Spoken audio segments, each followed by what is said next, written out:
દૂધ અને દહીં જેના મળતા નથી અને છાસુય છેટી ગઈ પર માટીના પેટડા ભરી આજ દુનિયા દુખી થઈ.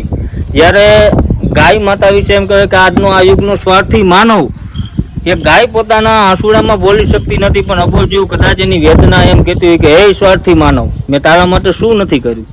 જ્યારે તું કેન્સર જેવા રોગોમાં જ્યારે તડપતો હતો, નાના મોટા રોગોમાં બીમારીમાં જ્યારે તડપતો હતો અને જીવનની મરણ વચ્ચે જ્યારે ઝોલા ખાતો હતો, ત્યારે મારા પેટનું અમૃત રૂપી દૂધ આપીને તને મેં સજીવન કર્યો.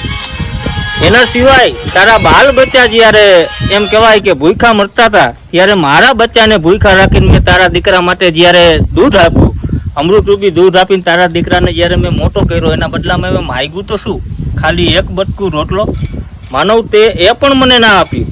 અરે છોડ, કદાચ રોટલો બટકું તો તે ન આપ્યું, પણ તારા ઘરના આંગણે જ્યારે હું ઊભી રહી ત્યારે તે મને કુહાડી અને તલવાર જેવા તીક્ષ્ણ હથિયારનો ઘા કરીને મને કાયમને માટે અપાહીજ બનાવી નાખી. આ કોઈ તારો હક નથી.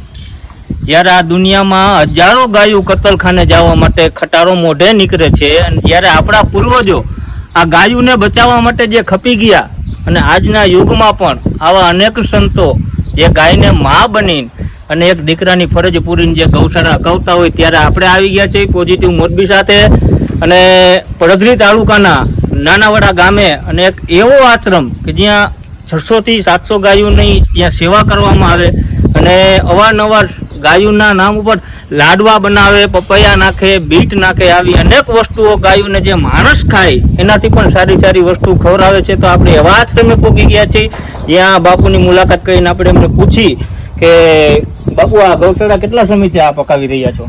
12 વર્ષ જેવું છે. 2013 પહેલા મહિનાની 19 તારીખે ચાલુ કરી. અચ્છા, 2013 અંદાજે આપણે આ ગૌશાળાની અંદર કેટલી ગાયો હશે? 610-15 જીવ. 610-15 જીવ ને 11 ગાયોથી ચાલુ કર્યું. ત્યાં 615-20 જીવ થઈ ગયા. બરોબર.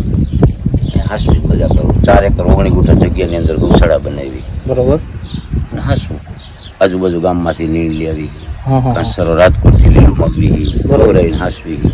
મને ગા નથી કહેતા, હું માં કહું.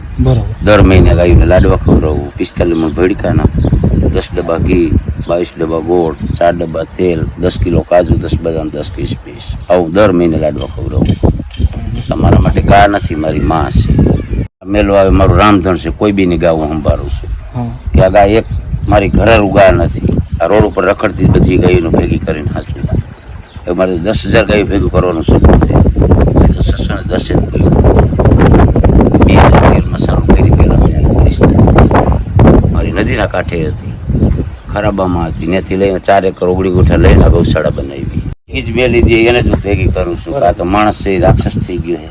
કે આને માં કહે, જરૂર હોય ત્યારે દૂધ ગોતે છે, અને વહુ કીધે એટલે નોકરી કરી દે. એ જ અમે પકડીને ભેગી કરી. નગર 11 ગાયોથી ચાલુ કર્યું તો 12 વર્ષની માલિકો મારી પાસે 610 ભેગી ન થાય. કે આનું કઈ વ્યાય તો એના બચ્ચાથી 610 થાય નહીં. હવે રોડ ઉપર રખડતી મેલી દઈએ. માણસનું જીવન એવું થઈ ગયું છે કે દૂધ આપે ત્યાં લગી માં કહે અને પછી એને નોકરી કરે. આ યુગની માળકો એવું થઈ ગયું, ગઈઠાને એવું જ કરે છે કે મા બાપ કહેતા હોય પછી એને બુઢાશ્રમમાં મેલી દઈએ. કોઈ ઇન્સાન જ નથી રહ્યો. માણસ એટલે રાક્ષસ બની ગયો.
બેનના મમ્મીની શ્રદ્ધાંજલિ રૂપે શ્રી ગામના નાનાવાડા ગામે દાતાર ગૌશાળામાં ગાયોને લાડવા ખવડાવવાનો કાર્યક્રમ કરવામાં આવે છે, જેમાં અનસ્ટોપર ગ્રુપના બધા સભ્યો સાથે મળીને અંદાજે ત્યાં 650 થી 700 ગાયો આવે છે.